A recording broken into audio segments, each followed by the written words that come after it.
guys about the car. We signed up for an event, so now it's time to get the car ready.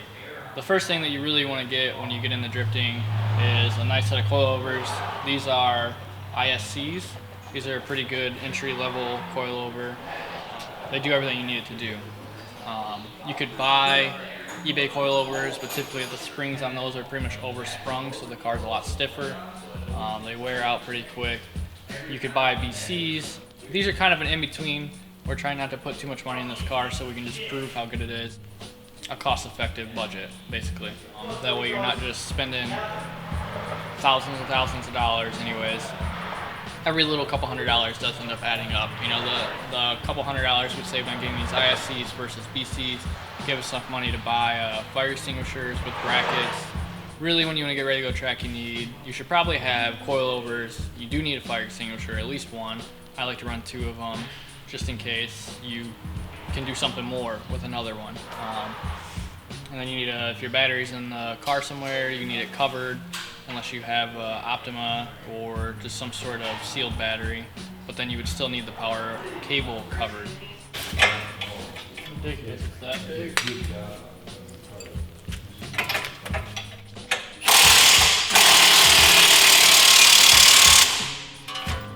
Great. It's f***ing gnarled. Why? We should all like not eat any and just tell them we don't like macros. Oh, sorry for you. Oh, dude. Should have got Papa Joe. Should have got Papa Joe. Like gluten, vegan. Can't even. Yeah, Jake can't even eat it. We're never gonna get this pull out. It's gnarled. Look at that. Yeah. I'm retarded, dude.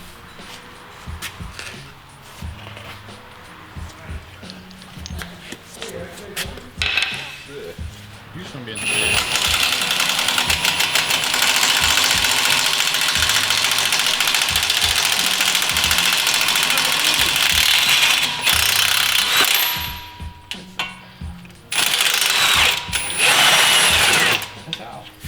See?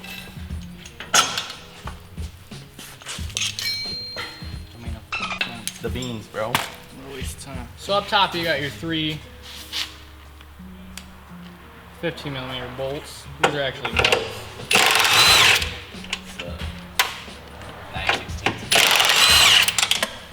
Make sure you don't have your steel toe shoes on, because if you drop this thing on your foot, you get to go home for the day.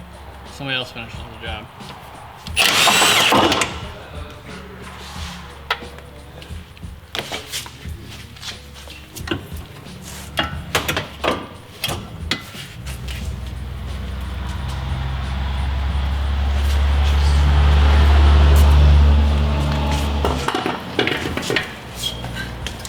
Really though, we'll take this and take the new coilover and set it basically the same ride height, a little bit shorter. Just gives you a good starting point. So to pass tech, you need no coolant, and you want water, a little bit of water wetter. You don't want to be the guy that wrecks your car and then covers the track with coolant and ruins it for everybody else, or they don't get to tell the grid worker in time and the next guy smokes the coolant and then they smoke the wall and then they didn't put water in their car and then now there's coolant everywhere and now you don't get to drive for the rest of the day.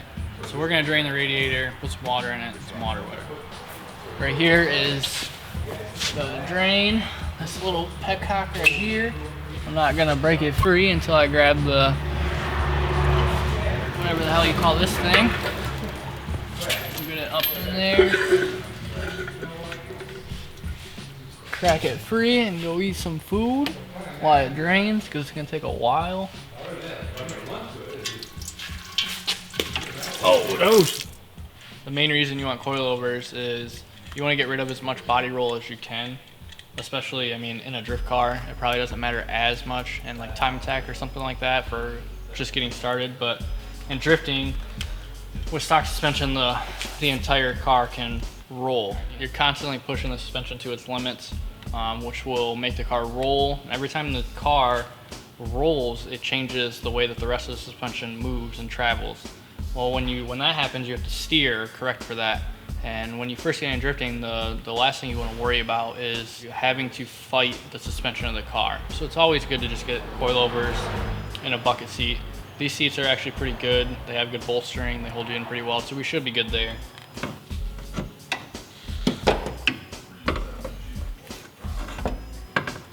Both these are long.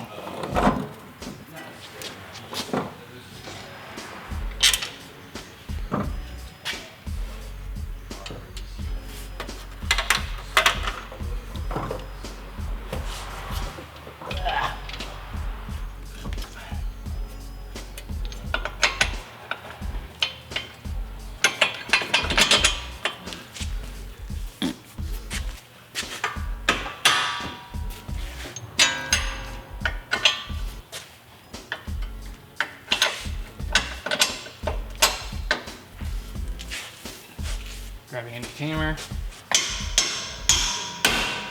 smack the coil over. So as you can see right here, the sway bar is pretty close to hitting what I guess I will call the caster arm. And that is because he brought the knuckle up and the other sway bar is still hooked up. So this is still pretty much factory height. So what we're gonna do is ISC sends you these end links that are shorter. We'll install these and it'll pull the sway bar up and it'll give us the clearance we need to hit the road. Move this man! It looks like on these the ride height and the knuckle position as far as camber goes also in the stock form will change the caster. They have these weird arms right here that go to the knuckle, which on like typical McPherson setups, this caster arm isn't connected to the knuckle, but it's connected to the LCA. I mean, I already put the bolts in, but basically, as I rotate this knuckle in, this bushing right here moves that way, which in turn pushes this bushing out. So it moves this knuckle back. And it looks like as I lifted it up to put it on, it pulled it forward because that arm shortens, technically. So we're gonna take a measurement on the other side versus this, just to give you guys a good idea. On most cars, I'm not super familiar with these, but on most cars you wanna add a little bit of caster to help with self-steer.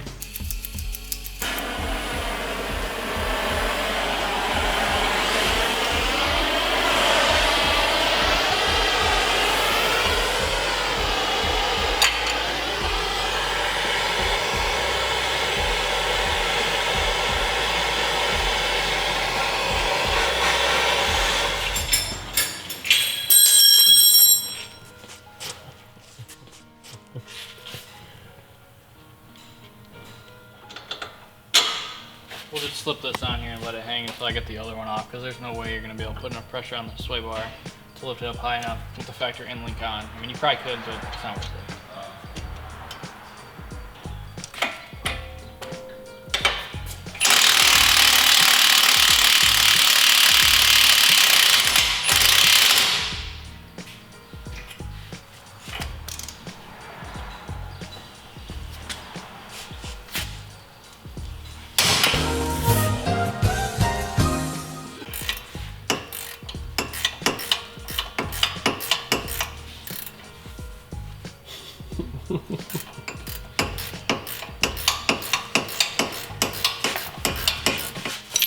So if you watch, originally we wanted to adjust camber here at the knuckle, but as you can see here, if you watch the center point on the knuckle, or on the hub, as I push it in, it will pull this hub back. Yeah, this is a little bit spot. And although it's not very much, it only takes a little bit to make a pretty drastic difference in caster. You know, going from like say 7 degrees to 8 degrees, it correlates to a lot, and as far as self-steer goes. So if you watch my hand here, maybe it'll help. Maybe not, I don't know. It's probably about an inch. Either way. Either way, it's not okay. And as I go back, it goes forward, and goes back.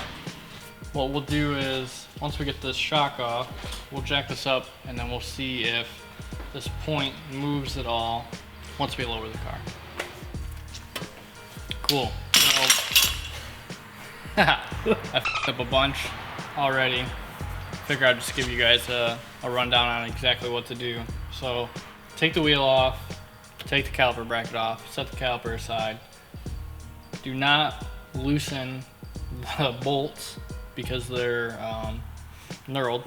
Loosen the nut, and then with this caliper out of the way, you can take a hammer and pound these out of the clevis.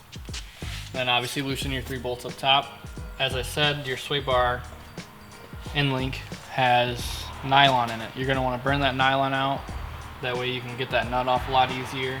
So if you follow those steps, this should be a breeze. Now that we have the other end link off on the other side, like I said previously, now we can move the sway bar. So now that you see we have this shorter end link, and I lift this up to put it in there, I'll just do this to give you guys an example. You can see how much more clearance we have now that we have this shorter end link. So now that you got your coilovers on the front, we'll go ahead and leave everything just snug. I always like to leave everything snug until I'm done, and then I'll go through and tighten everything up once I know that I got it pretty much where I want it. We'll leave these loose, go to the rear, get those on, and then we'll set the ride height. If it even matters.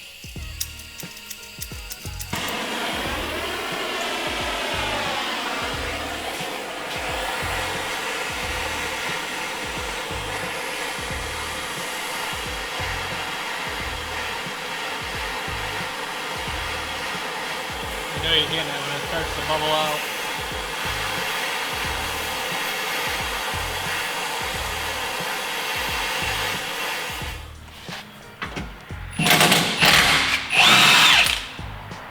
Banger, dude. You should always put your nuts back. Really though, you should probably always, every time you take something apart, you should just put it back together. You know, like, say I put this, I leave this nut on the ground, and then I die on lunch, then Andy's never gonna know where the nut is. So put it back, dude. Just in case you die at lunch. Oh. I know it'll work.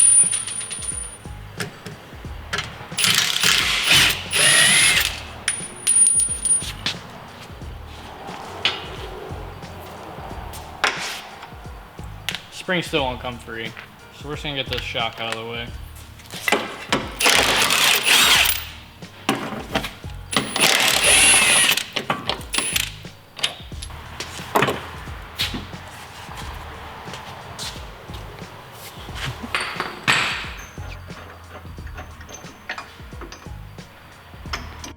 So we're gonna lower this subframe so we can get clearance between the lower control arm and the frame, which where the spring presses up against.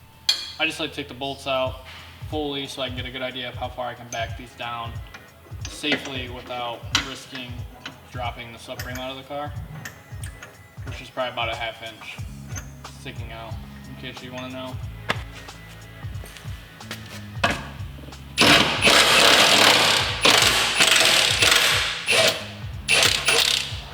So like I said on the front, I like to take a rough guess on ride height, what I think will be right based off of the stock spring.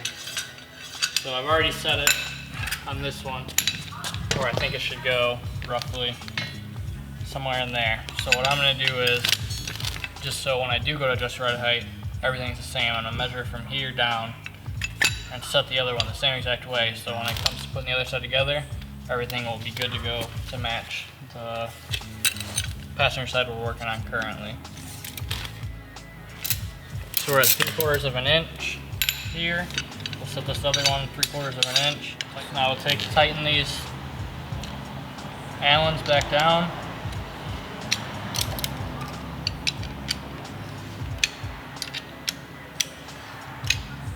See, not typically, you never want to put anything that can mar up this valve, but because we're going to be just throwing these shocks away, it doesn't matter. I'll just go ahead and use this to hold that shaft and get that nut off. Bang. Bang.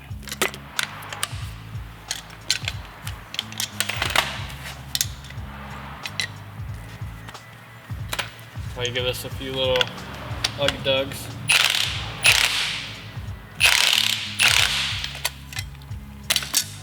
So this factory shock has threaded a nut on it. The new ones do not, and we didn't actually get any nuts. I don't know if they just fell out of the box, they don't fit them. Either way, the bolts for the lower shock that go into the control arm are 10 by 1.5 if you need to go get nuts. So as you can see, now we're at full droop, and the spring still can't be moved around. So again, that's definitely good enough. We don't need to overcomplicate it right now.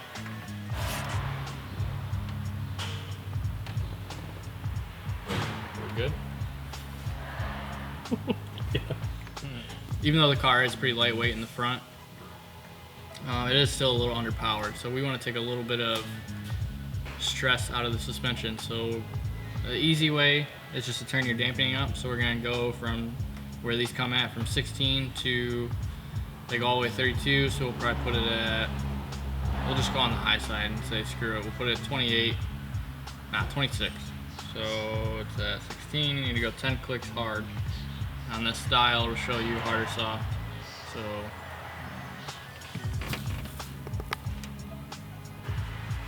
it's pretty cool the way that they put these shock dampeners right here so you can adjust it. I know on a couple other cars, are 350Zs, they'll put them up here and you gotta run them into the car. Makes it a little more difficult to adjust.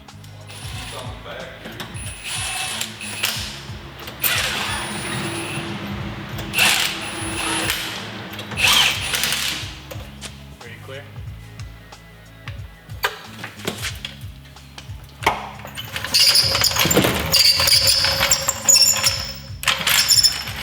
So we drained the coolant out. Now it's time to put our Drift Indy Street League water in. Most cars take roughly 3 gallons, so we're gonna put water wetter in here. So what we'll do is we'll put probably about 1.5 gallons of distilled, Drift Indy Street League water, and then we'll put our water wetter in and then finish off with the water. That way it just helps mix it up sooner. It's just water, so it doesn't matter, you can be messy. So like I said before, you need a fire extinguisher when you want to go drifting. Again, in my opinion, it's always nice to have 2 just in case one's not enough. I do obviously recommend getting brackets similar to these. A few people sell them. What we'll end up doing is we'll show you, but you basically take this, you take a hose clamp, I like to put 2 of them on there, and then this bracket, you pull this button, it'll release and pull out. So this will get bolted in the car and it'll stay there forever. And then these 2 will always be together. So all you'll ever need to do when you get into whatever instant you get into is pull this pin, slide this out, and go put out your fire.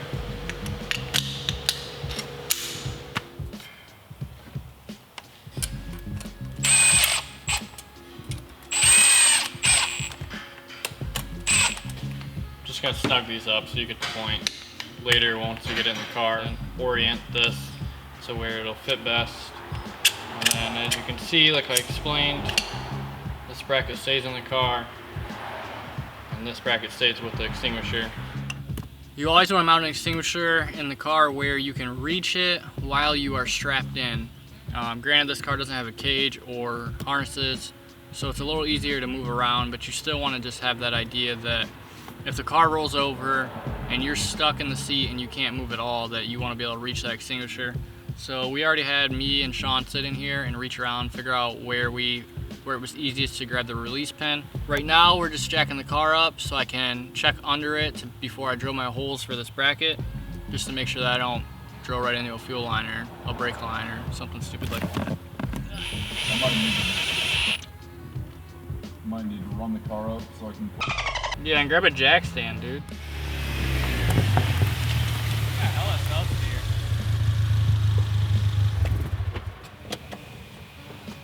Alright, so you can see that I'm in the car, seatbelt on.